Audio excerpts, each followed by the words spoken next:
All right. Excellent. So we're going to get started in respect of our time and all that we get to fit in tonight. I'm so glad you have joined us, and I'm thrilled to welcome our visiting professor, Dr. Rodriguez. I'll tell you a little bit about him, although I hope you did read his full bio.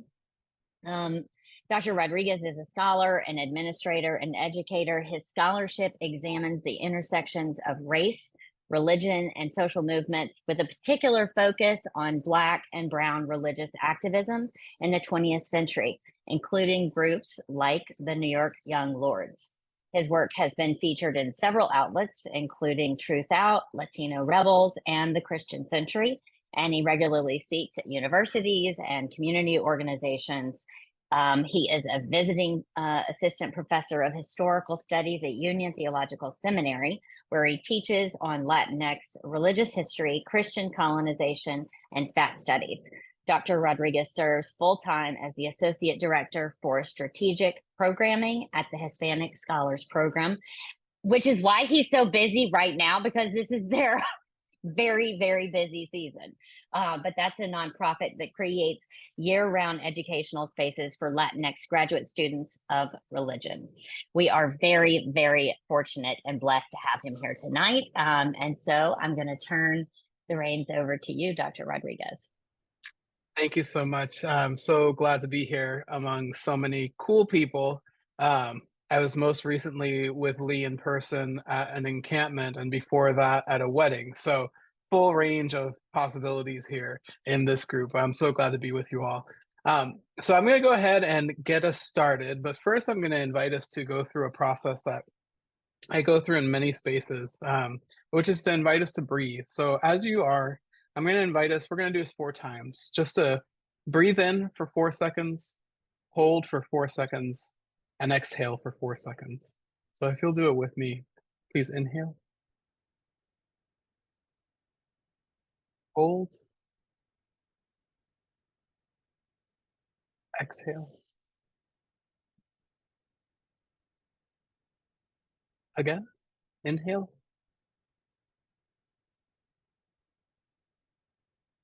hold, exhale. Once more,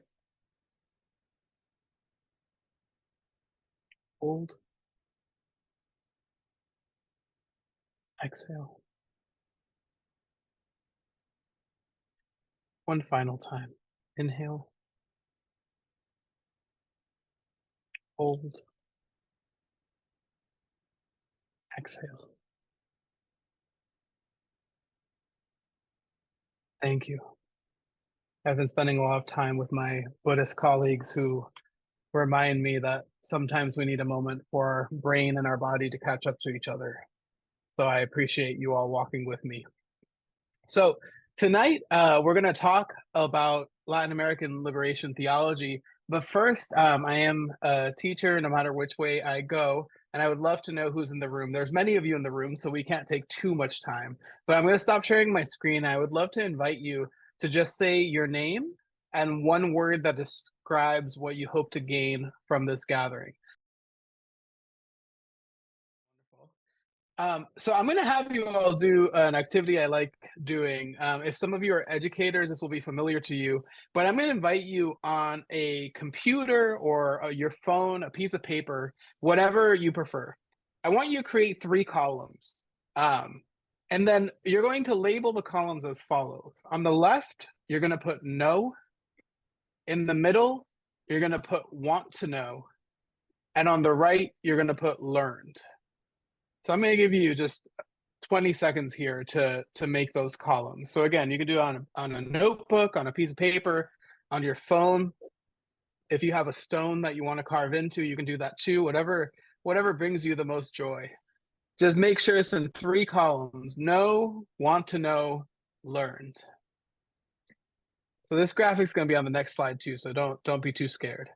But what I'm going to have you do after you create those 3 columns is that you're going to have 3 minutes and you're going to focus just on the first 2 columns.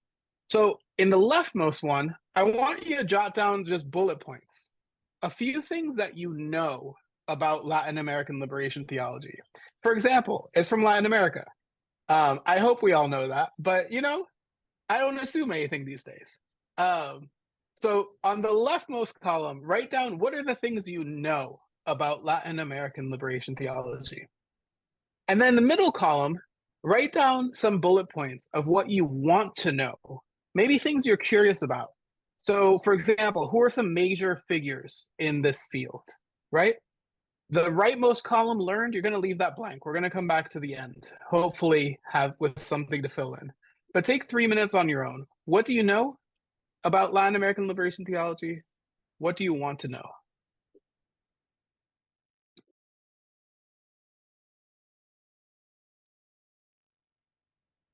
Okay. As you're jotting down your last few bullet points, I'm just going to start giving you instructions for the next thing. If you don't have a gazillion bullet points, that's fine. Even if you just have one, that's perfectly acceptable. So what's going to happen next is that our friend Julia is going to do the amazing work of putting us into breakout groups of no more than about 3 or 4 people. And you're going to have 7 minutes to discuss what is it that you know about this topic and what is it that you want to know. And if you all are quick and you get through it, take a second to get to know one another. But I would particularly encourage you as you're discussing, make note of those things that resonate. What are things that everyone knows? What are things that everyone wants to know? What are things that everyone's just like, I don't know what the hell this is, but that's cool too. So we accept those as well. Those are our best ones. So I'm going to invite Julia. Excellent. If it's anything like my classes, someone got cut off. So I hope you had a great conversation. So I would love to hear from 3 people. If you can tell me briefly, like a 30-second situation, what were some of the things that came out in your conversation that particularly resonated among the people in your group? Maybe one thing that particularly resonated. If I could hear from 3 folks. Any brave takers? Go ahead, Arelis. Okay. So, disclaimer, right? So, we have 2 people who kind of know a lot, and one wanted to know more. But something that resonates is like we want to know what's happening now, especially those places where this theology born, kind of Central America, Brazil. What is happening now? So we want to know more about that. Wonderful. Yeah, and I'm not going to focus as much on that, but I will definitely be able to loop that in at the end. So absolutely, thank you. One other person, what is something that resonated in your conversation among the group? Go ahead, Kay. You're muted, Kay. I'm sorry.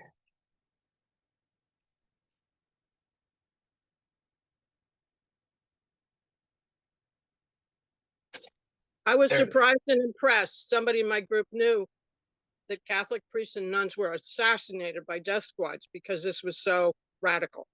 Yeah. Wow, that's amazing. Okay, thanks. Thank you.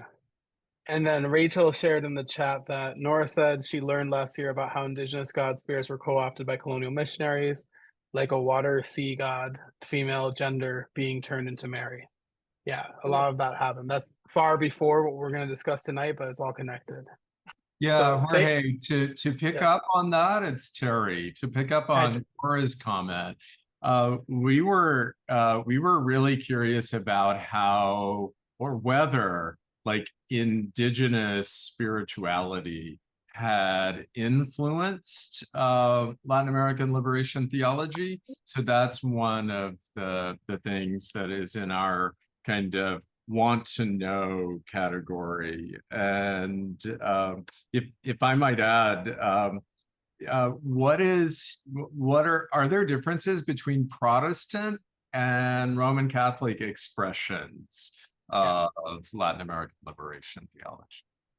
Wonderful. That's great. This is really helpful for me also. I was telling Lee I like doing this because I also like knowing what knowledge is in the room and what questions are in the room.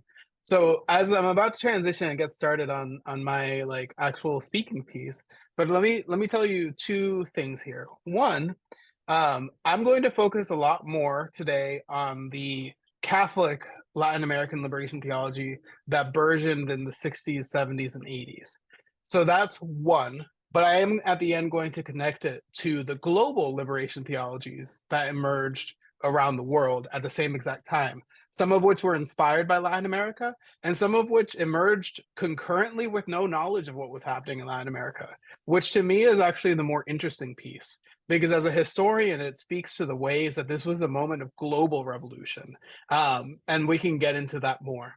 Second, I'm going to go a little bit through some of the context that emerged that led to like why were priests like, let's take up arms. Like there was a reason that happened. I want to talk a little bit about that context. Then I want to talk a little bit about their theology. I'm going to focus a little bit more on three key male priests, although there were women throughout this movement that were part of this, and even after liberation theology started in the Catholic Church, you had the rise of queer theologies that were central to questioning the male centrism of Latin American liberation theology. But tonight, I don't have enough time to go into all of that. So I'm just going to reference those things because I only have like 20 minutes. And then we'll talk a little bit about what I see as some of the implications for today and some of the implications globally before we turn it back to you all. So for today, with those caveats in mind, I want to offer as kind of a guiding thought here that for me, what makes Latin American liberation theology, both then and now, so incredibly subversive is that it provides a method for engaging structural injustice on behalf of the poor. And it's nearly impossible to control a well-organized, contextually oriented methodology. I want to emphasize that because this was not, I think one of the things that's often said is that from a Protestant lens, liberation theology in Latin America was, oh, God is on the side of the oppressed. Yes, that's fine. And that is central to how they conceived of it. But what made Latin American liberation theology so revolutionary to the point that death squads killed people was that they created a methodology by which communities on their own could examine the context of their moment, or the signs of the times, as they said, could then provide an analysis using biblical, theological, ethical sources, and then could then find a way forward that would push against the injustices of their moment. It was that methodology of Latin American liberation theology that was so astoundingly subversive. And it was coming from a particular moment in time, historically, socially, and theologically, that helped bring it about. So let me start as a historian does, and Aurora, Andrea, and a few other of my students are going to be very familiar with the format we're using today to talk about the history. But I want to tell you a little bit about the role of colonization in contextualizing liberation theology. So Latin America has been colonized since at least the 1400s. We know that Spain, Portugal, England, France eventually, Italy eventually, all show up to what becomes the Americas, and it poses itself on the indigenous peoples there, eventually starts a trade of enslaved peoples from West Africa especially. But there was something that happened in the 19th and 20th century specifically, where there was a particular flavor of extractivism that began as the US becomes a international superpower. And by extractivism, this is an intentional term I'm using because it's not just colonization, the imposition of one empire onto another. It is actually the extraction of resources forcefully taken from one location in order to benefit the other. Economic resources, social resources, industrial resources, right? So in Puerto Rico, for example, in 1898, the United States ends up becoming the colonial owner of Puerto Rico, in part because they disrupted the Cuban War for Independence. They end up in what is called the Spanish-American War, though it's more better known as a disruption of Cuba's attempt at independence. They end up with Guam, Puerto Rico, the Philippines, and Cuba as colonial possessions in 1898. In the case of Puerto Rico, this means something specific. By the 1920s, Puerto Rico, that at that point was a multi-crop economy, 40% of the island becomes exclusively a sugar-producing economy, with only 3 U.S. corporations owning the majority, among them Domino Sugar. Also at that time, by the 1920s, it's no longer a multi-crop economy. Now it's an economy where sugar accounts for 60% of the island's exports. And this percentage keeps growing into the 1930s to the point that you have incredible labor strikes in the 1930s among Puerto Ricans that actually help spur the Puerto Rican independence movement. But I share this example because it concretizes what I mean by extractivism. You have the US entering as a colonial power, and then suddenly you have, through that imposition, aided by Protestant missionaries, I will add, many of whom were Methodists, but that's a story for another day that we can talk about and sit with. They then carve out the island in order to aid these sugar plantations that then turn a multi-crop economy into a single crop economy, with the profits going back to the US corporations while the Puerto Ricans are still living in subsistence wages. And this continues happening as a monopoly increases. But it also happens throughout the Americas through another example of these banana republics. So in places like Honduras and Central America, you have US multinational corporations, including Chiquita Banana, or what becomes Chiquita Banana, establishing what's called banana republics. And what these are is that you have US corporations empowering local authorities to rule through authoritarian rule in order to quell labor uprising. Now, this allows, through policing, for labor uprising to be reduced and labor practices to be exploitative, which increase profits for US companies while decreasing labor opportunities for local peoples. Eventually, this turns into the US supporting puppet governments and conservative coups throughout Latin America. It is a playbook of extractivism, of taking the economy from one place in order to take the resources to another place. That's one central context for Latin American liberation theology. But the central contextual point I wish to raise is that throughout the 19th century, the 20th century, the US, which is now becoming a global superpower as it reaches coast to coast by the end of the 1890s, it becomes this superpower that starts just intervening throughout Latin America. It starts in 1846, really, with the start of the Mexican-American War. By 1847, the U.S. is imposing itself in Mexico City in order to then take, through the Treaty of Guadalupe Hidalgo, what becomes the majority of the West, Colorado, Arizona, et cetera, et cetera, et cetera. You have in 1898, the disruption of Cuban War for Independence, 1914, an occupation in Veracruz in order to monitor the Mexican Revolution. But there's something that happens in the 1950s where US interventionism takes a slightly different pose. And what happens is the Cold War. The US is concerned about the rise of communism globally because of its Cold War with the Soviet Union. And it posits that if communism spreads in Latin America, it will be of a detriment to the US. And this becomes particularly poignant after the Cuban Revolution occurs in the 1950s. So the CIA overthrows a president in Guatemala in the 1950s. In 1961, the US tries to kill Fidel one time, two times, like 16,000 times between 1960 and when Fidel eventually dies.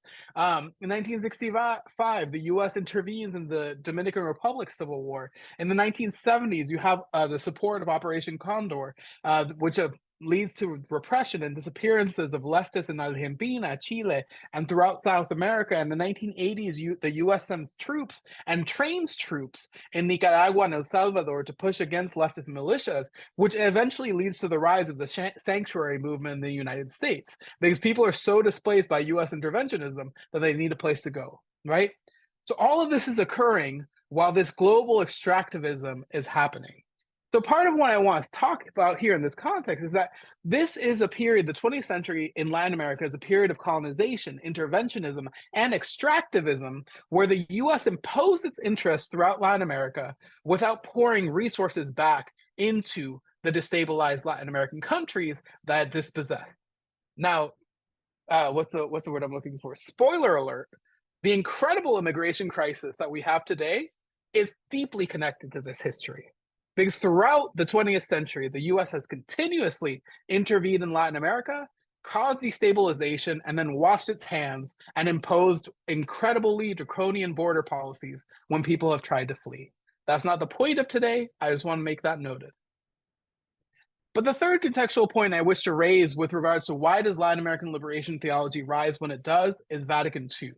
So this is an important piece of Catholic history. It's a convening that happens by Pope John the 23rd to reassess the role of the Catholic Church in the world. And there's a few things that occur at that, a few conclusions that occur through that series of convenings. And the four constitutions are the most important. These are essentially the four things that they conclude at the end. So one of the publications they do is Lumen Gentium, which essentially emphasizes the role of the laity in the life of the Catholic Church. This is a slight shift for the Catholic Church that had been a colonial superpower for most of the Americas for the last 500 years. Dia Verbum, that discusses the role of nature in the revelation of God. A lot of the conversations that are being had now about human sexuality in the Catholic Church are tied theologically to this question of how does God reveal themselves in nature. Sacrosanctum Concilium, it allows vernacular language and liturgy. So folks aren't just speaking in Latin in liturgy. They can now speak Spanish, Italian, etc. And Gaudium et Spes, perhaps the most important piece, that emphasizes the church's needs to dialogue with the problems of contemporary society and speak about injustice. Now, the reason these are important, even though they're random Latin pieces, is because they cause a profound shift in the Catholic Church. It allows the church to move closer to the people. But the point I want to emphasize in this context, because Vatican II ends in 1965, and we'll see in 2 seconds that the formations of liberation theology are already bubbling, but don't get really solidified until 1968. And a stark difference is going to be that while the Catholic Church at this time, in a time of social gospel, they wouldn't use social gospel, but that is the type of socially engaged religiosity that they want to do, they're interested in dialogue with injustice.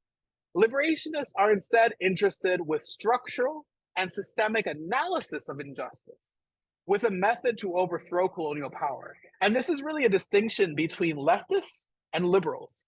Liberals still want change within the political order of capitalism, democracy, etc. Leftists want to undermine capitalism. And that is a profound distinction you see between liberation theology and what's occurring in Vatican II. Now, moving on then, if it lets me, because it doesn't want to at the moment. There we go.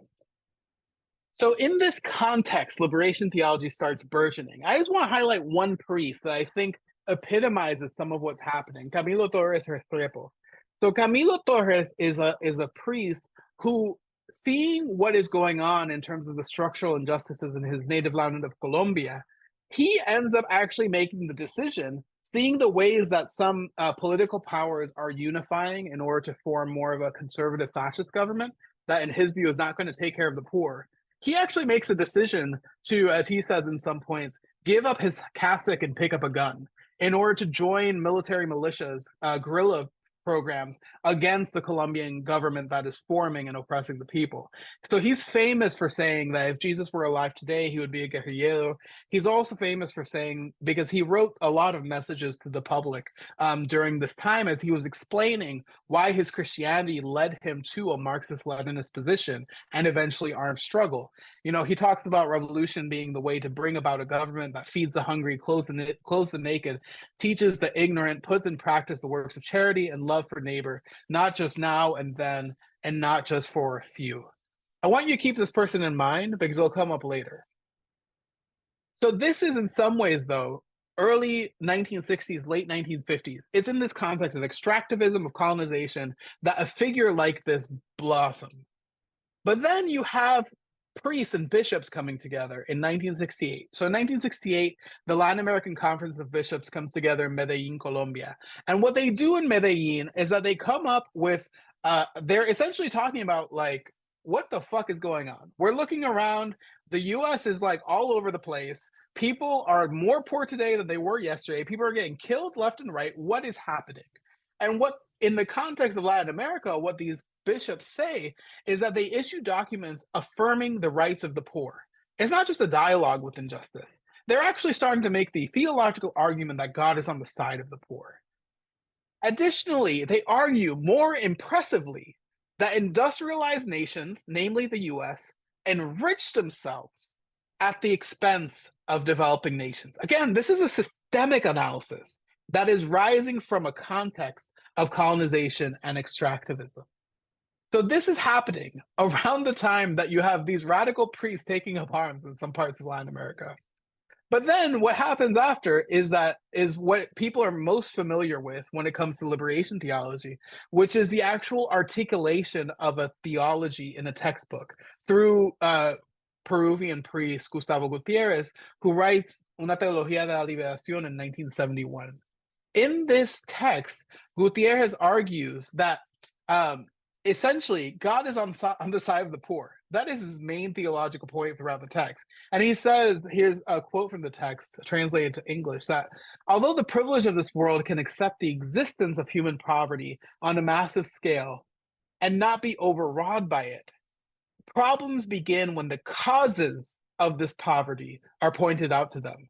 Once causes are determined, then there's talk of social injustice, and the privileged begin to resist. Again, this is a systemic analysis. It's not just charity. We aren't just wanting to give food to the poor. We want to question, why does poverty exist? And in this moment, you have his articulation. You have other key figures who arise, among them Oscar Romero, the Salvadoran archbishop, who eventually becomes killed by a US-backed military coup. Leonardo Boff, a famous Brazilian Latin American liberation theologian, ends up eventually writing about eco-theology later on, and is silenced by the church, by the Catholic Church. John Sobrino, who we'll get back to in a second, who really articulated one of the central theological hermeneutical ideas of liberation theology that we'll get to in a moment. And there's many, many, many more. These are just some of the key figures, theologians who articulated some of the visions of this work. Now, a theology of liberation has a few central tenets, not just Gutierrez's, but just Latin American liberation theology has a few central tenets. I'll just emphasize three. First is that God is on the side of the poor. In Teología de la Liberación, Gutierrez writes, in the final analysis, poverty means death. Poverty means death. Lack of food and housing, the inability to attend properly to health and education needs, the exploitation of workers, permanent unemployment, the lack of respect for one's human dignity, and unjust limitation placed on personal freedoms and the areas of self-expression, politics, and religion. Gutierrez is really wrestling with, what does God have to say to a system that breeds death? And if God has nothing to say to that, is this a God we should be worshiping? Those are the stakes of the liberationists. This is not a liberal conversation of charity. This is about death, right? And he says in another text, we drink from our own wells, that for him, there's no authentic evangelization that is not accompanied by action in behalf of the poor. And I think here is important to tease out that he's a Catholic, right? So evangelization in the Catholic sense, especially post-Vatican II, isn't just converting people to Jesus or Catholicism or whatever the case may be. Evangelization in this sense actually means bringing about a world of which reflects the kingdom of God, right? So evangelization is not about conversion of people as much as it is conversion of systems that bring about conversion of people. And I always think that's important to emphasize, because I think especially in our modern context where folks might be scared of evangelization, in part because of the ways that it has functioned as a tool of oppression in history, we miss what he actually means by this. But the point I'm making is that for Gutierrez, for liberation theology, the normative claim they are making is that God is on the side of the poor, period. That is where theology begins and ends. But it is not just about a normative claim about God. What makes liberation theology subversive is that it is a method. So John Luis II articulated what became known as often heard of is called the hermeneutic circle. So this is Juan Luis II is talking more in terms of biblical scholarship, but as we'll see in a second, this actually gets applied to every dimension of Latin American liberation theology.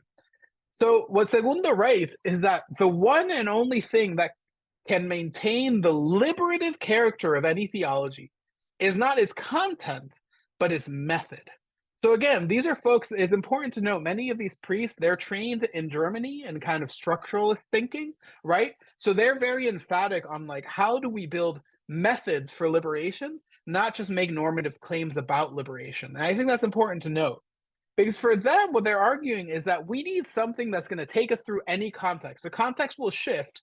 How will we come back to providing an analysis? And the hermeneutic circle arises as an option, a method for analyzing the scriptures and the world based on present reality. As present reality shifts, we still have a way to approach it. But what this requires is a curious suspicion of our cultural and social realities. So why are there rich people who say we don't have enough for the poor? That's a suspicious question. And we should have suspicious questions in a world of injustice, right? But it also requires that we interpret religious literature with questions arising from our present reality, right? So the hermeneutic circle looks something like this. First, according to Segundo, ask a question about your social reality. So again, why do poor people exist? That is a question that emerges from our social reality. 2, apply that question to the ideological structure that surrounds us. So not just why do poor people exist? Why are we told that poor people will always be with us, right? That's an ideology. That's a way of thinking in the world, that poor people will always be with us, right? Ask questions of the scriptures. Again, he's coming from a Christian context specifically, and from a biblical studies context, guided by these questions you're asking. So if God is on the side of the poor, why would the scriptures say that the poor will always be with us, right? And then fourth in this circle, engage the scriptures and the world in a new way. So perhaps the poor will always be with us because empire requires it. So let's question empire, right? So there's this circle of analysis that Segundo offers for reinterpreting scriptures. That is, what is going on in the world? What is the ideological structure that forces that reality? How must we reinterpret scripture and our interpretation of scripture based on that? And what must we do accordingly? That's functionally what it breaks down to. But what's interesting is that liberationists didn't just stop there in an analysis of academic text. No, what they did was that they created these things called Christian-based communities. So instead of regular church services where you have a mass with a liturgy following a liturgical calendar, they would sometimes, after mass, or sometimes in place of mass, bring together communities to sit together. And what they would do is that they would follow this methodology that came to be known as see, judge, act, right? So see, what is happening in the world around us, in our local community? There's no water, right? The sewage system doesn't work. Judge, analyze why that is based on what we know of economics, what we know of community development, but also what we know from theological reflection. You know, scriptures say that there's inherent dignity required of all people. So not having sewage means that their dignity is undermined, right? Act based on what we see, based on what we've analyzed. What do we do in order to bring sewage to the community, right? So this is not just an analysis of like, this is an interesting way to think. What liberation theology offers is a way to be in the world, in community, to see, judge, act.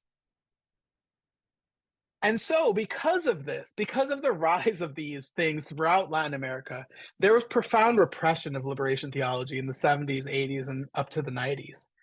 There's more flavors of repression that I can offer, but 2 that I will offer are 1, the killing of radical priests, killing of nuns, killing of Christian-based communities. So one example is the Universidad Centroamericana del Salvador, or La UCA, as it was called. So during the height of the Salvadoran Civil War, you had the president of, or the rector of La UCA, of this Jesuit institution, Ignacio de la Curia, who argued that the role of the university, he was a liberationist, the role of the university is to provide space for society to see, judge, and act based on the scriptures and what we know of injustice, right? So what they would do, which is actually fucking wild at the time, is that Curia and other priests would go into guerrilla camps and say, you all are talking about Marx, but have you ever read Marx? And they would sit down with guerrillas and do functionally teachings on Marx. But they would also use the role of the university to convene. So they would bring together leaders from the guerrilla camps and leaders from the US-backed government into the university to debate and discuss what was going on in El Salvador. So they saw their role in the world as being the place that could convene these realities in order to bring about a more just reality. And what happened was that in 1989, El Acudia and 7 members of La UCA, including some professors, priests, and community members, were all killed. And El Acudia specifically was shot in the head as a symbol that it was his brain, his mind, that caused his death, killed by the US-backed military in Latin America. And this story in El Salvador, and this story is just one of so many of radical priests, radical nuns, radical community members being killed because of how subversive and threatening liberation theology was. Now, the second was a sanctioning by the church. So structurally, by the 1990s, in response to the radicalization of priests, more conservative prelates were being sent to Latin America to take the role of priests that had vacated their position for one reason or the other. And some liberationists were actually just straight up silenced by the church. So you see throughout Latin America, throughout the 20th century into the 21st century, there are some books on liberation theology that you will pick up, and you'll actually have a few pages in the front of the text from a council. I'm blanking on the name of the council. It was run by Ratzinger, who became the Pope before our current Pope. But it would say this text is not sanctioned by the church functionally. So you had the silencing of priests by the church. So my point is that this was so subversive that it was repressed both by violent means in terms of physical violence and violent means in terms of intellectual violence. But to quote ancestor Fred Hampton, you can kill a revolutionary, but you can't kill a movement or can't kill a revolution. So in this context, you had the rise of global liberation theologies, right? So you had Black and womanist theologies that emerged in the United States. Gustavo Gutierrez wrote his text in 1971. James Cone wrote Black Theology and Black Power in 1969. They actually didn't know each other until much after their publications, and eventually James Cone, Gustavo Gutierrez, and Paulo Freire actually co-taught a class at Union Theological Seminary. But this all occurred simultaneously, which speaks to the ways the uprisings, especially of Black communities and brown communities here in the United States, coincided with the repression felt in Latin America, right? Black and brown folk were being repressed here in urban cities, in farms, etc. And you see the rise of FBI tactics reflected in CIA tactics that were being expressed in Latin America. It's no surprise to me these happened at the same time, even if people didn't know each other, because the repression was so interconnected. But you also have Minjung theology in Korea arising a little bit after this time. You have Dalit theology arising in India. You have indecent theology, a queer theology that's stemming from Argentina and England in Edinburgh, as Marcella Altheus Reed was located there prior to her death in the early 2000s. You had feminist theologies in the United States and Europe, and the list goes on. Some occurred concurrently with Latin American liberation theology, with or without them knowing each other, as I mentioned before. Some were inspired by liberation theology, which speaks to this as an age of global struggle. I think that's important to note. The 60s were an age of global struggle, right? What was happening in Latin America reflected what was happening in Vietnam, reflected what was happening in Palestine, because the reality is that we have the creation of the state of Israel just a little bit prior to this moment, but then the 6 Days War emerging in 1968, which led to the further expansion of the Israeli state in the Middle East. You have the rise of the Algerian Revolution in the 1950s. This is a moment of global struggle. I'm just focusing on Latin America, but this is happening all over the world. Now, the other thing that starts happening is that Christian-based communities start emerging globally, inspired by the method for liberation developed in Latin America. And then you have the inspiration of radical U.S. movements. This is one part that I find particularly interesting in my work. So when occupying the first Spanish United Methodist Church here in East Harlem, well, I'm in upstate now, but if I were in Inwood, where I live, I would say here in East Harlem. When occupying First Spanish in East Harlem, the Young Lords, this radical group of Puerto Ricans, in 1969, they occupied First Spanish, trying to seek space for a homeless shelter, daycare center, etc. When they occupied the church, they invoked the writings of radical liberation theologians, because there were some young lords who, prior to joining the movement in 1969, had spent time in Mexico, in Cuernavaca, with a radical Austrian priest named Ivan Illich, who was serving Mexican liberation communities in Mexico. And you had young lords, Puerto Ricans, spending time in Mexico, learning about liberation theology, coming to East Harlem, occupying churches, right? And this image that you see here is an image, I'm blanking on the artist right now, but this is an image that arises throughout the young lords' activism in the 1960s that's coming from Latin America. Because again, this is a moment of global struggle. So the point that I'm making in all of this, and I'll conclude here for now, is that this is a moment of one global struggle. This is a moment where liberation theology is arising as a response to extractivism, colonization, and U.S. imposition, not just in Latin America, but throughout the world. And additionally, this is a moment that's responding to a shift, because this is a Catholic context, a shift in how the Catholic Church is seeing itself theologically. But it's all happening in a way that is emphatic, not just on a normative claim that God is on the side of the poor, but on a methodological claim that communities in struggle need to see their signs of the times, judge in accordance with the analysis offered by academic and scriptural realities, and act in a way that brings about God's justice in the world. That is what makes Latin American liberation theology so astoundingly subversive.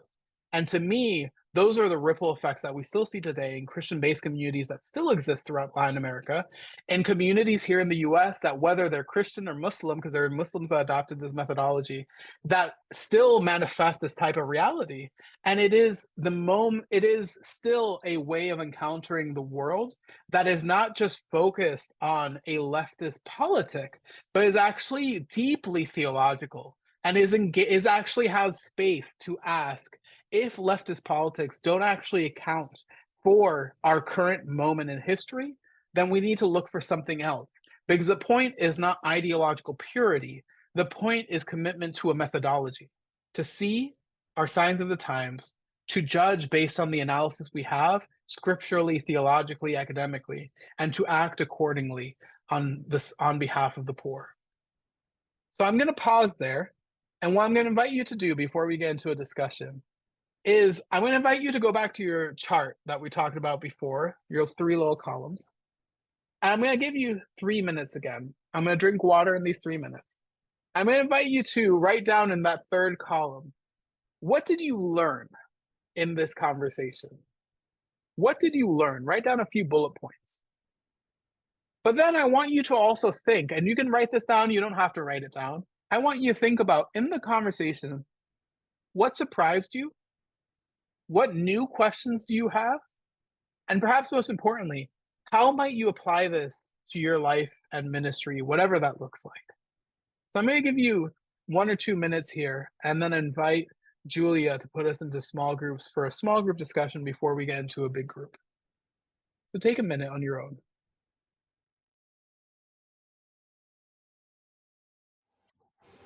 All right, welcome back, everyone. So before I hear from all of you and we get into some conversation, I just wanted to respond. I had the chance to check in on the chat, and let me tell you,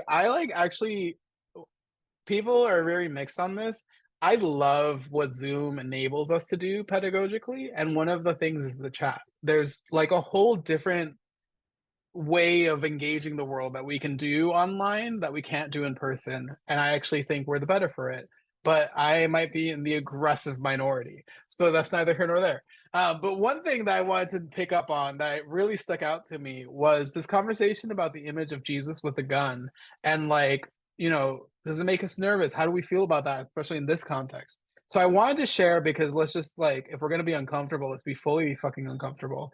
I wanted to share, I'll share the articles this from here in the chat, but just a contemporary group to Latin American Liberation Theology was called the Rainbow Coalition. And so the Rainbow Coalition emerged in Chicago through the rise of the Black Panthers, led by Fred Hampton, the Young Lords, led by Chacha Jimenez, and this very interesting group that isn't talked about enough called the Young Patriots, which is a group of white Appalachians, poor white folk, that started organizing alongside the Panthers and the Lords. And the Young Patriots, their symbol was the Confederate flag, as you can see here in the in the image. So there are these images throughout like the archive of the Rainbow Coalition where you have Fred Hampton speaking, so there's Black Panther. And in front of him, on one side, you have a bunch of Puerto Ricans in their purple berets because they're young lords.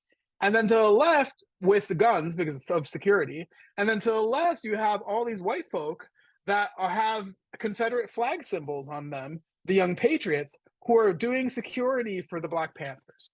And so I raise this in the context of this image of Jesus with the gun, because it is a different context, right? And I do think it's important to emphasize that. It comes back to, again, this is a moment of global struggle, right? People are trying to figure out how is empire fucking us over from the east to the west, right? But it's also this moment where people are playing with symbols in a completely different way. They're playing with symbols of crosses, of resurrection, of confederacy, right? They're asking completely different ideas of what these symbols might mean in context. And I love raising this, especially in my classes, because for a modern audience, it's so astoundingly jarring to see a bunch of white folk with a Confederate flag next to Black Panthers, next to young lords, all occupying buildings together in order to fight for poor people in Chicago. Like, it's just so out there. But I do think it brings up bigger questions of, like, you know, what does coalition actually look like across difference when there's shared struggle and shared goal for mutual liberation? So I'll put that out there. I'll pause. I just wanted to raise that because it brings me a lot of joy. And consistently seeing people's faces when I show this brings me even more joy. But I would love to hear from you all. What are things that stood out in your conversation? Things that you all learned, but also things that surprised you, questions you had, et cetera, et cetera.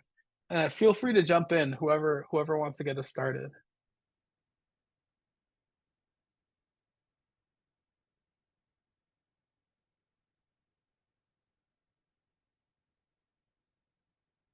Not all at once, of course, maybe one at a time. I think that'd be easier. I will go first. The music organization I work with, we're all supposed to be kids saying, me, come on, me. So the thing that I pointed out to my group was that it was interesting to me to see all these Catholic priests involved, because I don't necessarily think of Catholicism as a progressive fighting for the poor. I always see them more as keeping a lid on things. And so to see the role of those priests and that some of them actually died for the cause was illuminating. I appreciate that so much. You know, I was having this conversation with a friend of mine the other day who grew up in the Midwest, insert Midwest here. I'm an East Coaster. I apologize in advance. But they were talking about like how like their experience of Catholicism was so conservative and oppressive. And it was so interesting to me because my experience of Catholicism is this. You know, even the Catholic communities that my dad was connected to are stemming from in Puerto Rico or stemming from a liberationist tradition. So it was always weird to me because this is how context works, when like folks were like, oh, Catholicism is so repressive, because I'm like, oh no, those are the leftists. I don't understand what you all are saying. Midwest person. So. Yes, there we go. But I do the more substantive point, and then I'll invite Ben's. I do think it's always important to emphasize that, though, because I do think that one of the things that we often need to wrestle with, especially in progressive spaces, and especially non-explicitly religious progressive spaces, though all progressive spaces are religious spaces, which is a different conversation. We don't emphasize enough the fact that we live on this side of the religious right in the United States. And what I mean by that is our imagination of religiosity has been co-opted to an imagination where religion equals conservative. And that is actually not the reality historically. And to me, this isn't an apologia for religion. I'm kind of like, you can be observant, you can not be observant. I don't actually care. I do care if you're a decent human being. But the reason it's important to me has less to do with what people adhere to, and it has more to do with questioning, again, the ideological structure. Why is it that we systemically aren't taught about the ways that Catholic priests took up arms? Why is it that we're systemically not taught of the ways that Jews and Christians in the United States stood up to the FBI in order to house and harbor immigrants? Why are we systemically not taught of the ways that Catholic farm workers went on hunger strikes in order to oppose the fact that pesticides were being thrown upon them on hot summer days, right? To me, there's a question there ideologically of why are we not taught that, right? Because that is actually more of the norm in parts of the Americas than the story of religion that we're told.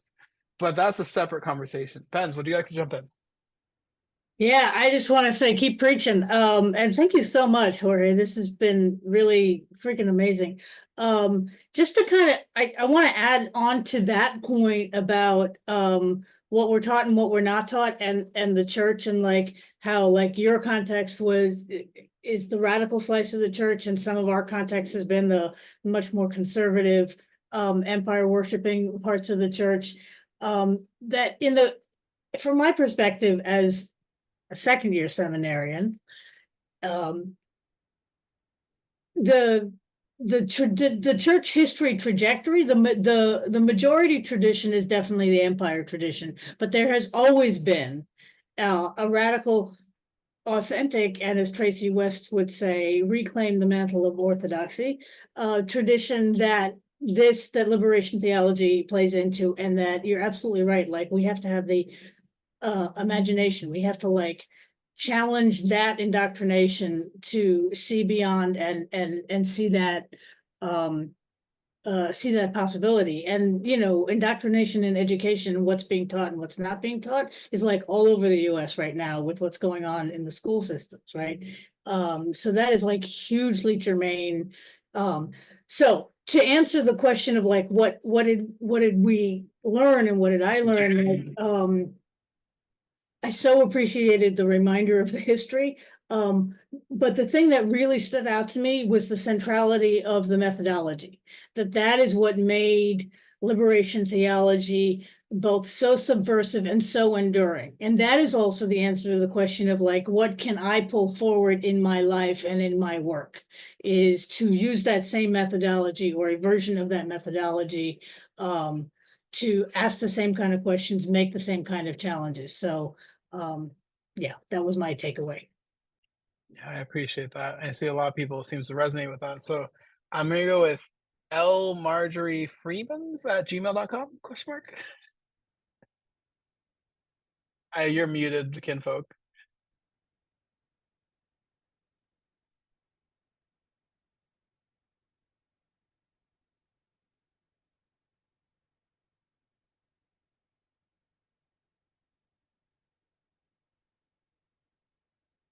Give you a second there.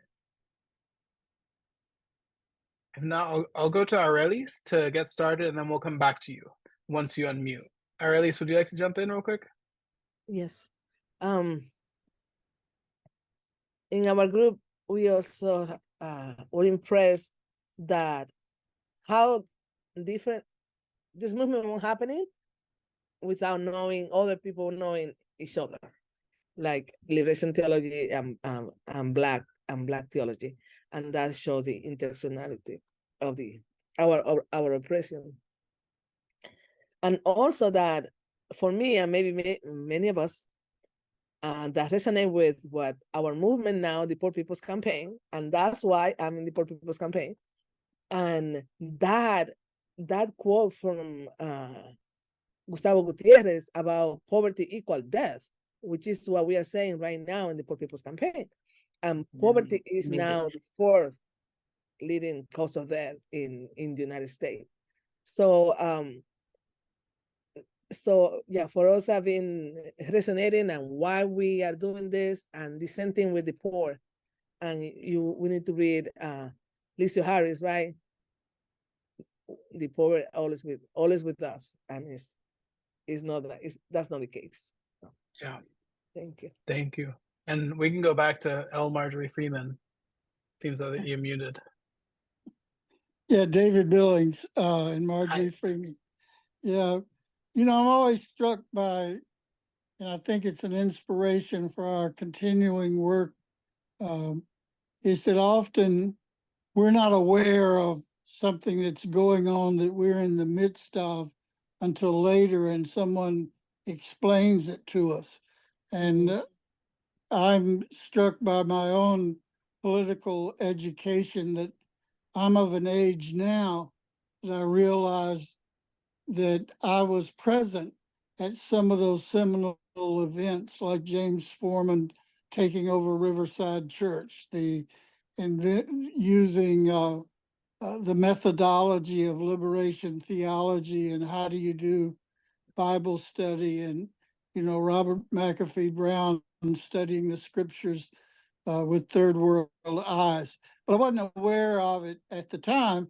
I was just at a meeting or at a Bible study, but I would hear it and I would internalize it, and later try to apply it, so that as a Christian, I was a part of larger worldwide organizing events in which the church was being often portrayed as just oppressor. And yet this liberation church that you talk about and that Terry talks about and that many of us was also at work at the same time and educating us in a very liberatory way. And so I think that today, when we talk about our work and our church, that even though it might not seem like it, we are really educating in such a way that might only be appreciated later on, if that makes sense. Yeah, so, that makes perfect sense. Thank you much. Thank you. I know, let me say one other thing, and that is that I was taught by a liberationist one time, I've never forgotten it, who read that part of the Bible, well, the poor will always be with you. And he said, yeah, but you're looking at that wrong. It says, when the truth is told, when liberation is at the heart of your message, then the poor will always be with you. They're going to stand behind you. It's not that we have to accept poverty, but know that if we have a message that is truly liberatory, then the poor are going to back us up. They're going to be with us, that we can organize. That's a good church word. Kay and Terry, and then I'll offer a few thoughts and then close us out. I'll be quick. I was just intrigued by the focus on methodology and wanting to focus, remember that, focus more on that, and sometimes it was just a quick comment you made, but sometimes being honest to the methodology of what you're seeing and what you're judging and how you should act, sometimes we have to let go of a particular politics or a particular framework that we've been clinging to and identify. Part of our identity is all about, but being willing to be open to not do that in our theological thinking and our encounter with Scripture and with other people in our community. Yeah, and I'll just real quick before Terry jumps in, just to that point, because I also saw someone joking in the chat that at least the Germans had one good thing, but I raised that point about the ways that they were influenced by German theology that was very methodologically focused. In part because I'm always interested historically in how people both resist, renegotiate, re-emphasize, subvert, or even subsist into the machinations of empire, right? So it is true that Christianity has historically always been a colonizing and empire-focused religion.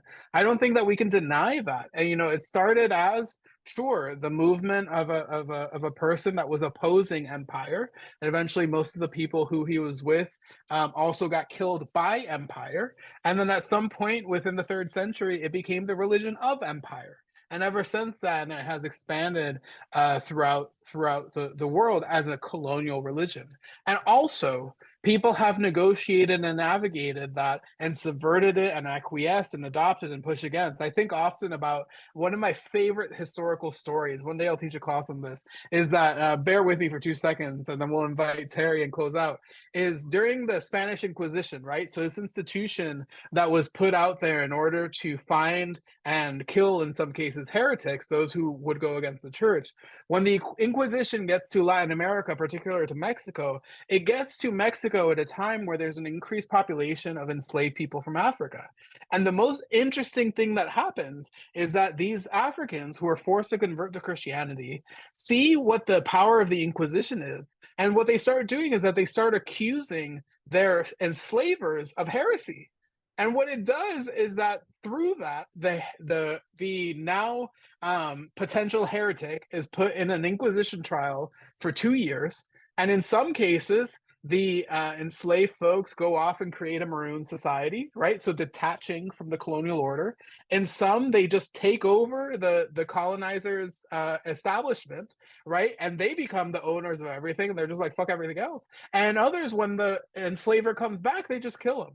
And the reason I raise that is because it's such a clear example of when we solely say that we have to have one ideological position or another ideological position, or when we solely say this is good or this is bad, or whatever the case may be, we miss the ways that people negotiate and renegotiate empire every single day.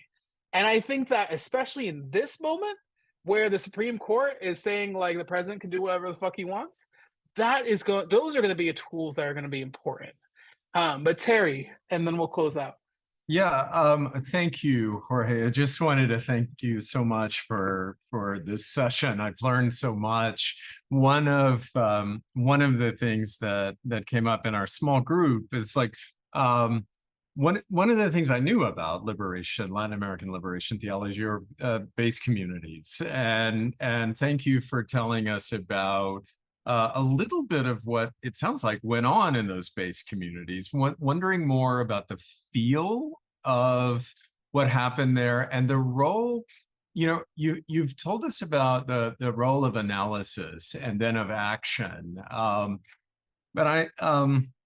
As someone who's deeply interested in ritual and liturgy, I was curious about how prayer worked in those communities and how prayer was adjunctive in some ways to the kind of analysis that was going on. I know that, of course, in the Poor People's Campaign, there, the importance of music, theomusicology, right? And so that's one of the questions I know I leave with. What's the feel of those small communities? Because as you can probably tell, we are creating we have these small communities at St. Paul and St. Andrews, right? And Connect and Care. And analysis is important. And I think, ritual is important too. So anyway, yes, another session, maybe. No, definitely another session. Well, this is a great place to close out. So I'll take this and I'll close this out because I know we're just a minute over the hour. I've been to Christian-based communities in El Salvador, in Guatemala, in South Africa, many places around the world. And it is not just an analytic space. The methodology provides a ritualization.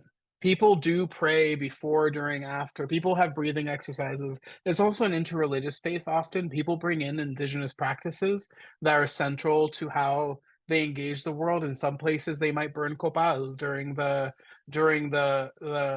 session intentionally. In other places, they might burn sage during the session intentionally, right? So there is a ritualization of the space that's not just an intellectual space, it's an affective space, right? And that is central to it. But the reason I think I emphasize the intellectual piece, and here I'll close out, is because one thing that perennially pisses me off is this idea that we need to dumb down our academic texts or our progressive text or our political text in order to meet the masses. No, absolutely the fuck not. The masses are brilliant. And we need to be able to create and cultivate spaces where everyone can understand. The young lords who I referenced before, the average age of a young lord was 20 years old. They were 15, 16, 17 years old, reading Marx, reading Lenin, reading Frantz Fanon. And if you've ever read Frantz Fanon, you know it takes you 40 minutes to get through one fucking page. But it is that richness of intellectual tradition that is so central to all of these movements. And the reason I emphasize the role of that analytic category in these Christian-based communities is because part of the method is we're all going together, right?